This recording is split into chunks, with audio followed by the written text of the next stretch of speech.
السلام عليكم ورحمة الله وبركاته. لما واد السلام يا سوماليين مركز دفاع عالم كجوجتان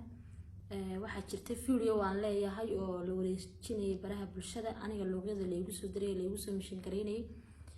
videogaas aan doonay inaan faahfaahin idinka siiyo. Videogaas waxa weeye video taleefankayga laga shubtay isagoo kaliya tan ma aha dhaatadeedii professiga ahayd oo dhan ayaa taleefankayga laga shubtay oo taleefankayga gacanta ayaa la isticmaalayay. waxa maxay ahayd hawshan ay igu socotay 2020kii bishii shanaad ayay ku bilaabantay. iminkana waxa la joogaa 2021kii bishii saddexaad waxay igu socotay muddo 10 bilood laga joogo iminka. in badan waan isku dayay inaan tixraac ku sameeyo ama aan daba galo ama aan helo qofka hawsha wada laakiin iimay suurtagelin. sheekadani waxa igaga bilaabantay WhatsApp baa la iga soo hanjabi jiray markii dambe waxa la ila wadaagay waxyaabihii barafsiga ahaa aniga taleefankayga ku jiray ayaa la soo diray oo la igu soo hanjabay. markaa kadib waxaan la xiriiray dadkii aan islahaa maxay ahayd aan kaarkii shirkadda aan kaarkii isticmaalay ayaan la xiriiray. numberkii la iga soo hanjabay WhatsApp-ka ahaa ayaan la xiriiray dadaan shirkadda Telesom ka garanay way kaarkan WhatsApp ku isticmaalo waa kaar Telesom aan ku isticmaali jiray waqtigaas. marka dadkii markaan la xiriiray inaan baa la xiriiray Telesomta ka garanay inankii wuxuu igu wuri ibaaqay kaarkan lacag laguma shubanin in lagama wicin maxay ahayd wax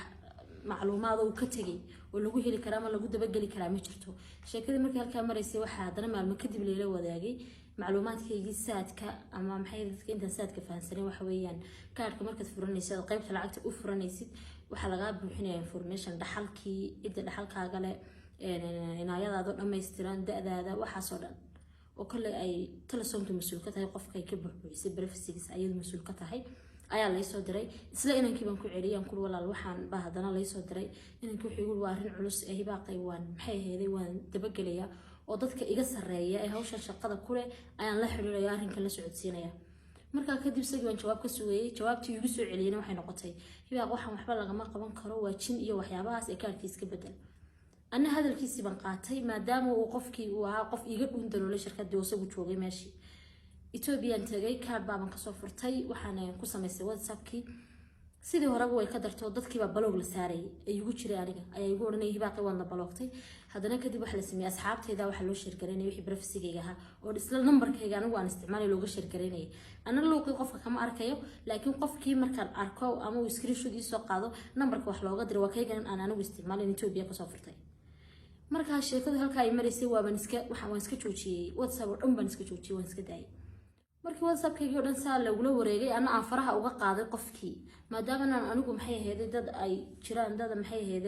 aan xil isku leenahay dumaashiyada oo kala walaalahay qaba cid walba oo maxay ahayd WhatsApp-ka igu jirta la wadaagay aniga privacy-gayga WhatsApp-ka saasaan faraha kaga qaaday. kadib waan maxay ahayd WhatsApp waan ka nastay hadana Facebook-gayga baa loo soo dhigtay. Facebook-gayga ayaan arkay maalin sano joogay waxaan ka Facebook-gayga oo aniga la iga saarayba la iga loo gareeyay galbaan sidii ma jiro waxa dhan waa khalad bal igu waxa dhan waa maxay ahayd weenaad geliso dhan waa khalad. marka dad baan la xiriiraan sirida waxaan aqoon bay u leeyahay ama ay tiyo asxaabtayda dadkii baa isku daynay soo celiya laakiin waxay ii sheegeen ay ogaadeen in numberkaygina laga saaray Gmail-kii ugu jirana laga saaray maadaama qofkan si uu awood u leeyahay taleefankayga saan u isticmaalay si lamid ah inuu isticmaalo. marka Facebook-gii baan hadana sidii faraha kaga qaaday oo iska daayay. muddaan iska joogay Facebook cusub ma furanin hadana habeen baan seexday subaxdii markaan soo toosay ayaan Instagram-kayga xidhan markay Instagram-kaygii ayaan hadana sidii si leega saxaabti ku celiyay iyana isla sidii bay igu jawaabeeno isla sidii Facebook-on baa laga dhigay farahan ka qaaday. marka social media saas baan kaga baxay oo aan maxay ahayd wax walba leeyahay la wareegay marka laga yimaado Snapchat-ka iyo TikTok-ka oo asaga muhiim u ahayn qofka dadkan isticmaalaya ama iga daba shaqeynaya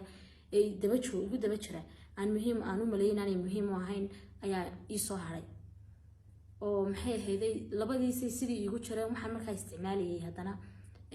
WhatsApp business ama meheradayda numberkeeda oo meherada u gaar ah aan number aan sideeda u isticmaalo iyo Instagram-ka meherada ayagana waa la igala soo hadlayo waxba la iga soo diray waa la iga soo hanjabay halkan jooga la soo sheegay. marka kadib saas marka aan iska isticmaalayo WhatsApp-kii meherada oo meherada ahaan u isticmaalaya laakiin aan u isticmaalin dadkii asxaabtaydi kale ayaan maxay ahayd call-kayga caadiga ah taleefankayga caadiga ee gacanta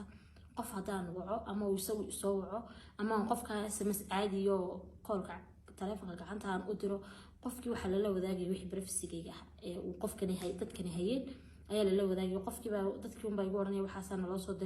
loo soo diray waana qofkan isla markaa waco ama aan ku save gareeyo contacts-kayga ayaa maxay ahayd la share gareynay halka markii marisay maxay ahayd aan arkay inay arunta faraha ka baxday ayaan maxay ahayd waxaan sidii Apple ID-ga iska bedelay Apple ID-ga iska bedelay ayaa waxaan tagay meel shirkada halkan aan maxay ahayd macmiil la ahay oo iPhone-nada waxa hagaajisa dadka badankoodana waxay ii sheegeen inay Apple ID-ga noqon karto oo telefoonka iPhone baan inta badan isticmaalay iPhone-kana security-giisu adag yahay baa la yiraahdaa markaan inanka inamada u tagay waxaan ku dhibay wala Apple ID-ga niga bedelay waa leega bedelay 3 cisho markaan isticmaalay Apple ID-gi ayaaba telefoonki meheradda WhatsApp-keedii layga soo diray screenshot leegu WhatsApp waan haynaa Apple ID-ga cusubna iyo password-ka oo wada socda oo aan xariiqi ka khaldanayn baa lay soo diray markaan arkay Apple ID-ga haddana in lay soo dirayo oo markii Apple ID-ga cusbaan samaystay la helay ayaa waxaan la xiriiray xarunta CID-da ee Soomaaliland ku taala magaalada Hargeysa ma sha Allah maxay yeedii mahad ka gaadho si fiican bay soo dhaweeyeen si wanaagsan bay la dhaqmeen cabashadeedii baan u gudbistay maxay ahayd way wareysteen arinku soo igu bilaabmay si wuxuu dhacay baan uga waramay waxaan u sheegay in macluumaadkayga saadka yaalay maxay ahayd leeyla wadaagay hataa oo aan cid kale awood u lahayn inay ila wadaagto qof telefoonka jooga mooyaane computer baa la iga soo sawiray marka sida maxay ahayd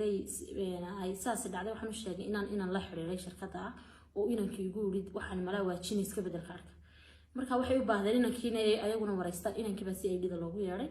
maxay ahayd waa la wareystay waxa leelantana arrimaha ma ku soo gudbisatay haa uu yiri maxaad wax uga qaban weeyay aduu tiri waa jin wuxuu yiri laba nin ayuu nambarradoodii magacyadoodii meesha ku reebay labada nin oo meesha arrinka maxay ahayd u xil saaran baa la hadlay waxay igu yiraahdeen labadii nin way warwareejiyeen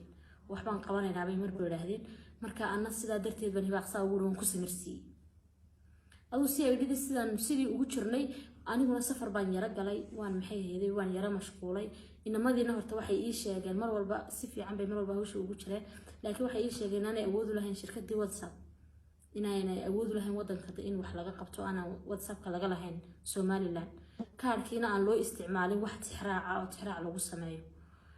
marka arrintii ayadoo sidii loogu jiray anigu safar galay markaan safar galay intaan horta safarka galin Facebook cusub baan samaystay telefonkayga inaan ka galay waan ka ilaaliyay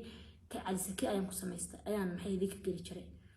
Facebook-gi ayaa la iga soo raadiyay la igala soo hadlay la iga soo hanjabay Facebook kasta oo qofkaasi uu igala soo hadlo ana waan iska block gareynay oo markasta uma jaxan waayo qofka maanta tirsaday waxyaabaha noocaas ii daba galay wanaag ii muuhaynin ama maanta wax gacan binaadan iga galay kalsooni kuma qabo inaan iga baahaynin oo aanay umada la horgeynaynin qofka maanta waxa iga dirsadana wanaag ii muuhaynin ana inaan maxay ahayd ama uu wanaag iga helo iyo jiljileec markasta maxay ahayd ka duulay ama aan diiday maalmo kadib waxaan go'aansaday inaan telefonkayga oo dhan isaga u tuuro maadaama aan maxay ahayd wax ii baxsadaba aan waayay